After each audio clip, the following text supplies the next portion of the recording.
Historias y relatos fantásticos. Este es un cuento muy antiguo y muy popular, que se ha contado de muchas formas y en muchos lugares. Su origen se remonta al Valle del Colca en el sur del Perú, donde los pueblos Collahuas y Cabanas conservan una rica tradición oral. Allí, el cuento se llama Juan de Burro. La última vez que lo escuché, de la voz de mi padre, tal vez tenía 5 años. Mi padre era un buen contador de historias y cuentos con mucha lección que dar. Pero este tipo de cuentos se los guardaba para ocasiones especiales, como caminatas nocturnas o viajes. Recuerdo una vez que me llevó muy de madrugada a los cerros llamados Los Altos. Él me contó este cuento, tan hermoso y fantasioso, que hasta olvidé el frío de la madrugada, aún oscura, y el cansancio de la subida. No me había dado cuenta del momento en que me bajé del burro para oír de más cerca tan precioso cuento. Y cuando me di cuenta, ya estábamos en la cima. Juan de Burro es hoy un cuento ya olvidado, ya nadie se acuerda de él, pero para mí fue una gran sorpresa encontrar a más de 1000 kilómetros de distancia del supuesto origen del cuento, en una zona muy al norte de Perú, una versión casi con el mismo nombre, Juan Burro, titulaban a este cuento, que tenía el mismo personaje, pero una trama muy diferente. Hoy quiero desempolvar y sacar del olvido a este maravilloso cuento, y compartirlo contigo, y si alguna vez escuchas a alguien decir la palabra Juan de Burro, que proviene de la frase Juan de Burro, sabrás que se refiere a una persona que come mucho, mucho, mucho, como el protagonista de este cuento. Juan de Burro. Todo empezó en un pueblo llamado Mantay, en el Valle del Colca, donde vivía una pareja de esposos muy buena y trabajadora, pero también muy triste. Se llamaban Don José y Doña Rosenda, y tenían un gran problema: no podían tener hijos. Doña Rosenda había pasado la edad fértil y se había quedado muy enferma de pena al no poder darle un hijo a su esposo, Don José, que la quería mucho. Nunca la abandonó ni le reprochó nada, pero también sufría en silencio por no tener descendencia. Todos los días Rosenda iba a la iglesia a rezarle a la mamita Santa Ana, la patrona del pueblo, para que le concediera el milagro de tener un hijo, aunque fuera uno solo. Y todos los días volvía a su casa con lágrimas en los ojos, sin perder la esperanza, pero viendo que los años se le iban. Una noche, después de haber trabajado todo el día en la chacra, Don José y Doña Rosenda regresaron a su casa y metieron al corral a sus animales. Tenían burros, vacas y ovejas en abundancia, pues eran gente rica, pero no feliz. Entre los animales había una burrita que estaba preñada a punto de dar a luz. Doña Rosenda, acariciando a la burrita, le dijo: «¡Qué hermoso sería si esta burrita nos pariera a un bebé! ¡Qué feliz sería!». Don José, al escucharla, le dijo: «Mujer, ya no podemos tener hijos, pero nos tenemos el uno al otro. Cálmate y limpia esas lágrimas». La mujer limpió sus lágrimas y, agarrándose de la mano de su esposo, entraron a su casa. Aquella noche era noche de la luna llena y los esposos se acostaron a dormir profundamente. Pero de pronto se despertaron al escuchar el llanto de un bebé. Sorprendidos, se levantaron y salieron al corral desde donde venía el llanto. Y ¡oh, gran sorpresa! La burrita había parido a un bebé humano. «Santísima Virgen de Santa Ana, aunque ha tardado muchos años, nos ha concedido el milagro», exclamó Doña Rosenda, y tomando al bebé en sus brazos, lo arropó con sus propias ropas, muy feliz ante tan increíble milagro. Don José, que no salía de su asombro, también abrazó al bebé y le dio las gracias a Dios y a la Santa. Luego acariciaron muy tiernamente a la burrita, que las miraba con ojos de ternura y de orgullo.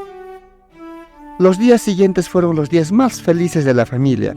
Los esposos cuidaban del bebé en demasía. Leche para el bebé no faltaba. Sacaban la leche de la burra y de las vacas, y leche sobraba. Bueno, eso era al principio, porque ellos en su felicidad no se daban cuenta de que el bebé, cada día que pasaba, consumía más leche. Al final, eso no importaba. Ellos tenían muchísimas vacas con crías, otras tantas preñadas. Leche no faltaría, pero el bebé consumía más y más. A la semana de nacido, El bebé empezó a comer primero panecillos, luego comida cocinada. Al mes, su apetito había aumentado considerablemente, y eso era a diario. Cada día aumentaba más. No importa, dijo don José. Así comiera un toro todos los días, tenemos miles de reses en los altos. Yo seguiría siendo feliz. Rosenda la escuchaba feliz, no importaba cuánto comiera, ellos eran muy felices. Una noche, mientras los esposos acostaban al bebé en su cama, que era una carreta reforzada con madera y paja, se pusieron a hablar sobre el nombre que le pondrían. José, tenemos que ponerle un nombre a nuestro hijo, dijo doña Rosenda. No podemos seguir llamándolo bebé. Tienes razón, dijo don José. ¿Pero qué nombre le pondremos? Tiene que ser un nombre que le haga honor a su origen y a su destino. Pues yo he pensado en Juan, dijo doña Rosenda, porque viene del burro y el burro es un animal noble y trabajador como nuestro hijo. Me gusta Juan, dijo don José, pero creo que le falta algo que lo distinga de los demás Juanes. ¿Qué tal si le ponemos Juan de Burro? Juan de Burro, repitió Rosenda. Me parece un nombre bonito, pero es un Juan que pertenece a un burro. No, cambiémosle algo. Bueno, podríamos llamarlo Juan de Burro, sugirió don José. Así suena más fácil y más divertido. Juan de Burro, repitió doña Rosenda. Me gusta mucho. Creo que es el nombre perfecto para nuestro hijo. Pasaron 7 años desde el nacimiento de Juan de Burro, y sus padres decidieron que era hora de que fuera a la escuela del pueblo, como cualquier otro niño. Juan de Burro, que nunca había interactuado con otros niños, se sintió muy emocionado por conocer a otros niños de su edad y por aprender a leer y escribir. Todo estaba bien en la escuela. Juan de Burro era un niño como cualquier otro, y ya empezaba a aprender sus primeras letras y a hacer amigos, sus primeros amigos. Un día, los niños estaban en el recreo, y Juan de Burro se quedó mirando a los que jugaban con el trompo.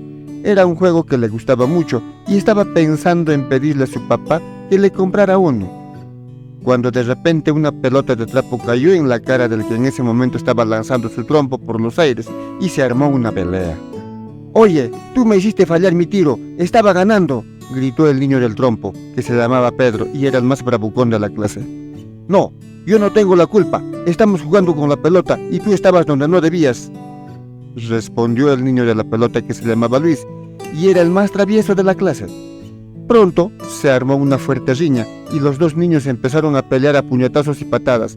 Juan de Burro estaba absorto ante el suceso, jamás había visto algo así y no sabía qué hacer hasta que alguien se le acercó y le dijo: «Tú tienes la culpa, ellos pelean por tu culpa, estás parado mirando en un sitio donde no debes estar». Y entonces empezó a golpear a Juan de Burro. Juan de Burro no entendía por qué le pegaban y solo resistía los golpes sin devolverlos, hasta que uno de los golpes le cayó en el ojo, parte delicada, y le hizo ver estrellas. Entonces Juan de Burro se enojó y de un golpe mandó a Carlos varios metros de distancia, haciéndolo caer al piso. Todos quedaron asustados y se detuvieron de pelear y de jugar, mirando fijamente a Juan de Burro.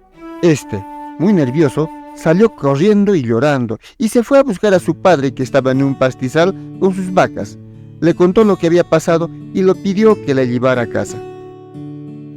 Al día siguiente, su padre fue a la escuela, pero ni aún con dinero pudo convencer al director para que aceptara nuevamente a Juan de Burro en la escuela. El director le dijo que Juan de Burro era un peligro para los demás niños y que no podía seguir estudiando allí. «No te preocupes, hijo», le dijo su padre abrazándolo. «Yo sé leer un poquito y te enseñaré lo que sé». «A leer, claro. Y también te enseñaré otras cosas como a cuidar de los animales, a sembrar, a cosechar. Tú eres un niño muy especial». Juan de Burro se sintió un poco mejor y le agradeció a su padre por su amor y su apoyo, pero también se sintió triste. Ahora ya no tendría amigos. Cuando Juan de Burro tenía 10 años, ocurrió una terrible desgracia que cambió su vida para siempre. Sus padres, que habían ido a visitar su tierra en los altos, fueron sorprendidos por una estampida de reses que los aplastaron bajo sus pezuñas. Jan de Burro, que se había quedado en el pueblo, se enteró de la noticia por boca de un vecino que le dio el pésame. Jan de Burro se quedó huérfano y lloró muchísimo la partida de sus padres. Ya nada era igual, sus padres eran todo para él, y ahora se sentía solo y desamparado. Pero no por mucho tiempo, pues pronto apareció alguien que se ofreció a adoptarlo y a cuidarlo. Era el sacerdote del pueblo, un hombre rico y poderoso que abusaba de la gente por su fe. Les decía que si daban más limosna serían salvos y que podrían salvar a sus almas, que ardían en el infierno y muchas otras cosas. Pero el sacerdote no adoptó a Juan de Burro por caridad ni por bondad, sino por interés y por avaricia. Él sabía que los padres de Jan de Burro eran los más ricos de todo el valle y que poseían muchos terrenos y animales por cantidades. Así que se aprovechó de la situación y se hizo con todo lo que le pertenecía a Jan de Burro, dejándolo sin nada. El primer día que Jan de Burro llegó a la casa del sacerdote, éste le hizo servir un plato de comida, ante los ojos sorprendidos de Jan de Burro. «Señor cura, esto es muy poquito, mis papás me daban de comer mucho más», dijo Jan de Burro con hambre. «Eso es pecado, eso es gula», replicó el sacerdote con severidad. «Aquí se come lo que hay y se agradece a Dios por ello». Jan de Burro se quedó callado y comió lo que le dieron, pero no se llenó. Por la noche sintió un vacío en el estómago y salió a buscar algo más de comer. Encontró un cordero en el corral y lo mató de un golpe en la cabeza, sin hacerlo sufrir. Luego lo asó al fuego y se lo comió todo. El sacerdote, que se despertó por el olor a la carne, salió a ver qué pasaba y se encontró con la escena. Se sorprendió y se enojó mucho al ver que Jan de Burro había matado un buen borrego que valía mucho dinero. «¿Qué hiciste? ¡Lo mataste! ¡Matar es malo!», le gritó el sacerdote furioso. «Usted come carne, es un animal, lo que comió en el almuerzo, y sufre cuando lo matan», respondió Jan de Burro inocente. «Sin embargo, los que yo mato no sufren ni se dan cuenta». «¿Cómo los matas?», preguntó el sacerdote intrigado. «De un golpe y ya», dijo Jan de Burro, y le mostró su puño. El sacerdote quedó mudo ante la respuesta del niño, y quedó mucho más sorprendido al día siguiente cuando Jan de Burro, para comer, mató a otra oveja de un solo golpe, de puño en la cabeza. El sacerdote quedó paralizado por este acto y empezó a sentir temor. Pero lo que más le preocupaba era que Jan de Burro comía un borrego por día, y eso era un gasto enorme para el sacerdote, aunque en realidad solo eran los animales de Jan de Burro, que el sacerdote se había adueñado. El sacerdote estaba furioso con Jan de Burro, por lo mucho que comía, y por lo fuerte que era. Por lo demás, era dócil y obediente, pero eso no le bastaba al sacerdote. Él quería deshacerse del Jan de Burro, pero no sabía cómo. Así que empezó a pensar en un plan malvado y cruel que pondría a prueba la vida de Jan de Burro. Jan de Burro ya tenía 15 años y comía una res por día. El sacerdote, que lo había adoptado solo por sus riquezas, quería deshacerse de él a como de lugar, para quedarse con todo lo que por derecho le correspondía a Jan de Burro, porque en realidad, aunque éste comía una res por día, no hacía mella siquiera en la gran cantidad que tenía en las planicies de los Altos. Pronto éste sería mayor de edad y reclamaría lo que era suyo, y el sacerdote perdería todo. Aunque en realidad no perdería nada, después de todo, era de Jan de Burro. Un día el sacerdote se le acercó a Jan de Burro y le dijo: «Mañana, muy temprano, coges 5 burros y te vas al cerro de Guanaquire, pasas ese lugar. Hay un río, lo cruzas por un puente que hay allí y recoges leña de queñua. Nosotros necesitamos esa leña de ese preciso lugar porque esa leña es sagrada y para nuestra patrona vamos a encender fuego con esa leña». «Sí, señor cura», respondió obediente Jan de Burro. El sacerdote se frotó las manos, satisfecho con su plan. Todo era un engaño. En ese lugar, a donde lo enviaba, era una zona habitada por fieros pumas, asesinos de animales y personas. Jamás persona alguna había salido viva de ese lugar. Al día siguiente, Jan de Burro con 5 burros madrugó desde muy temprano y a oscuras salió del pueblo con dirección al lugar indicado. Muy apresurado y varias horas después, Jan de Burro llegaba al lugar. Cruzó el puente y dejó a los burros pastar el suculento pasto que había en el lugar, mientras él juntaba la leña. No le fue difícil, con sus manos rompía las ramas de los queñuales y acomodándolos en 5 cargas. Cuando ya todo estaba listo, fue a buscar a sus burros y los encontró a todos, pero en los dientes de los pumas. Estos los habían matado y estaban devorándolos.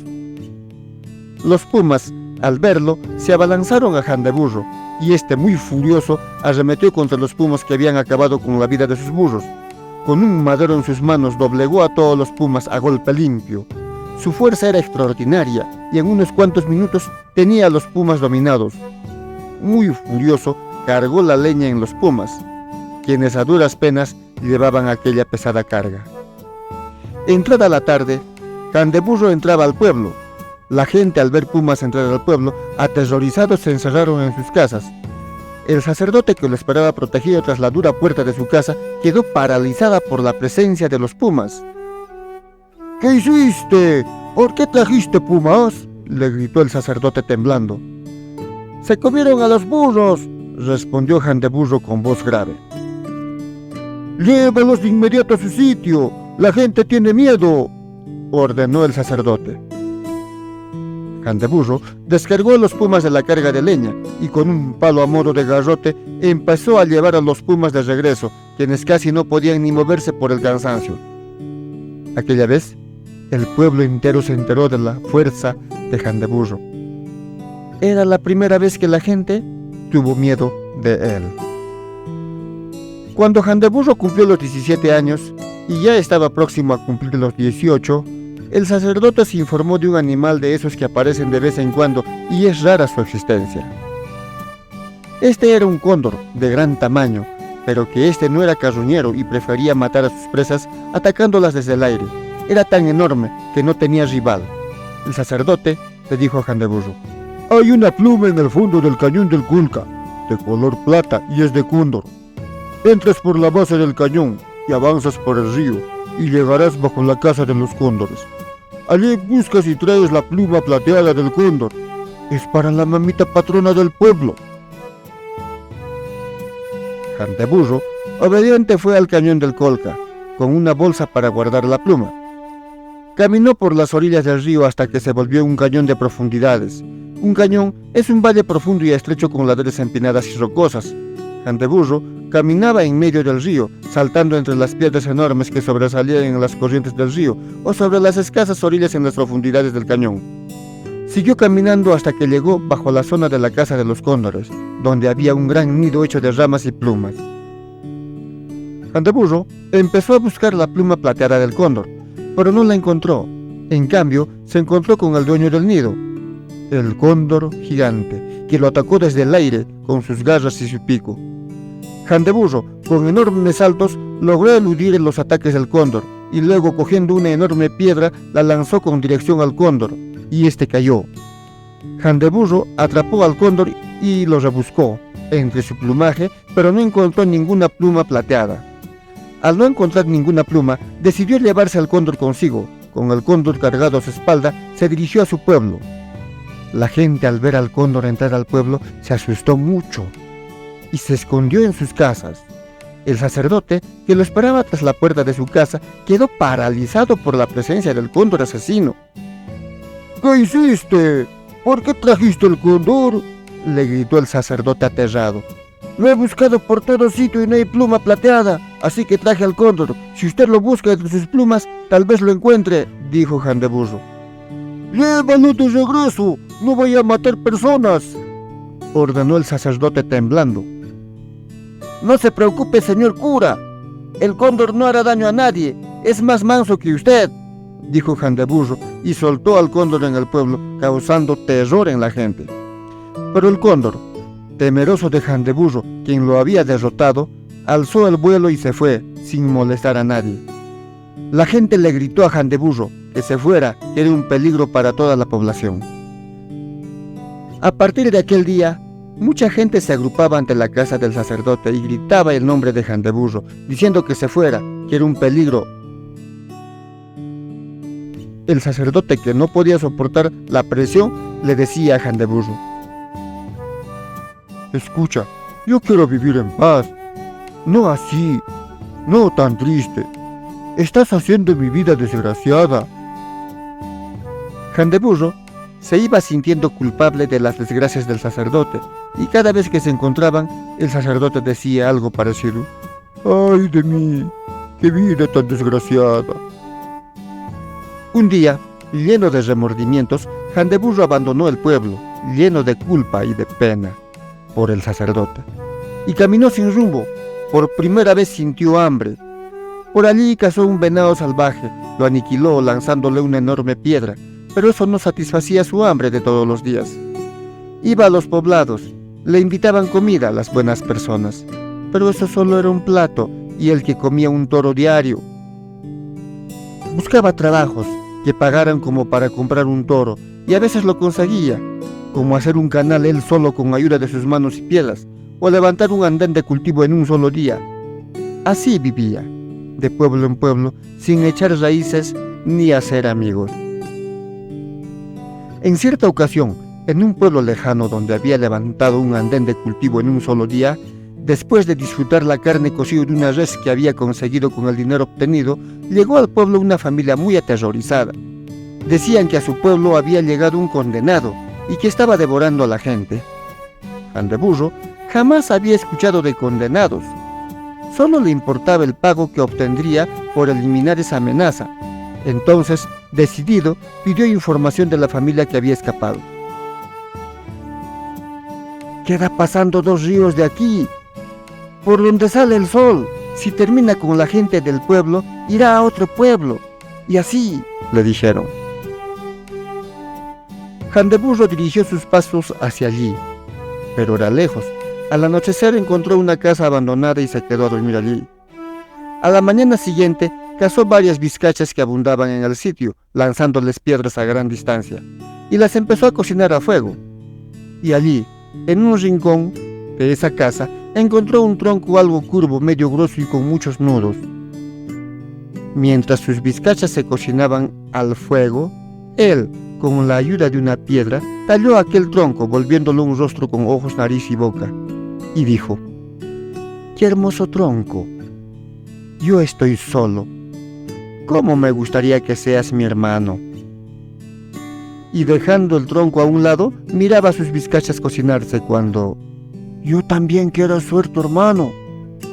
Siempre me desprecian y me botaron aquí, dijo una voz. Jandeburro volvió la vista hacia donde venía la voz, y era aquel tronco al que él le había dado forma. ¿Cómo es posible?, preguntó Jandeburro asombrado. Tranquilo. Deseé tanto tener un amigo y ahora tengo un hermano. ¿No me invitas?, dijo el tronco. El tronco se levantó. 2 ramas hacia abajo hacían de pie y 2 ramas en el tronco hacían de manos. En la parte de arriba del tronco sobresalía una rama algo larga hacia arriba que hacía de pelo. ¿De veras puedes hablar? Ahora somos hermanos. Seré tu amigo, tronco, el Culhuayqueya, dijo el tronco, y le sonrió. Ante la mirada atónita de Jandeburro, el tronco se sentó en el piso y empezó a comer carne de vizcacha muy feliz. Después de que Jandeburro se hiciera amigo de Culhuayqueya, el tronco que cobró vida, ambos caminaban charlando animadamente. A veces, Culhuayqueya se ponía a llorar y Jandeburro le preguntaba: ¿por qué lloras, Culhuayqueya? Es que soy feliz.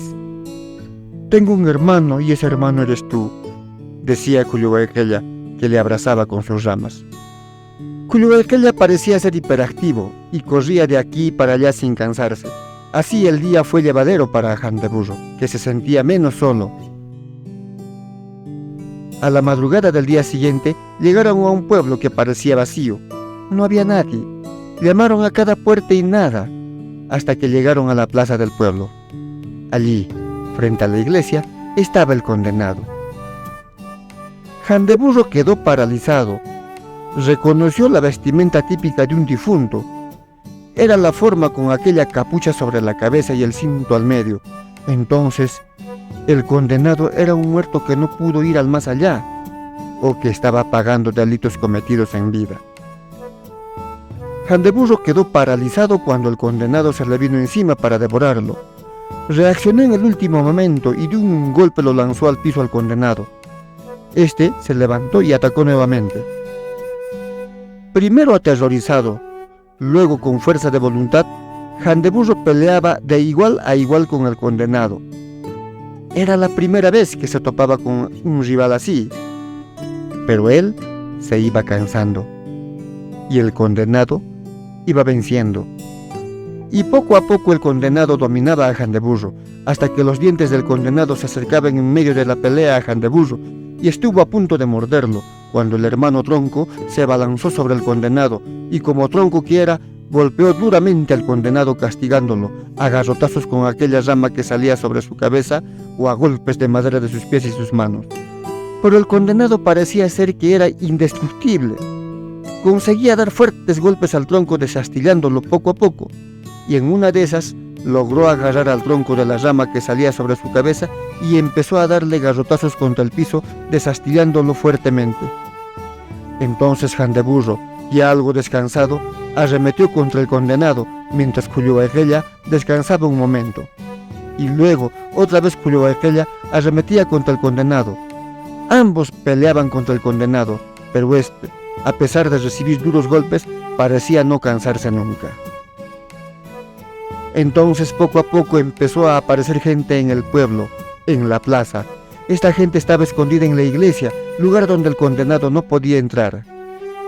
En uno de esos momentos en que Culhuacella peleaba con el condenado, Handeburro les dijo a las personas: «Traigan leña, lo más rápido, o ese condenado nos ganará».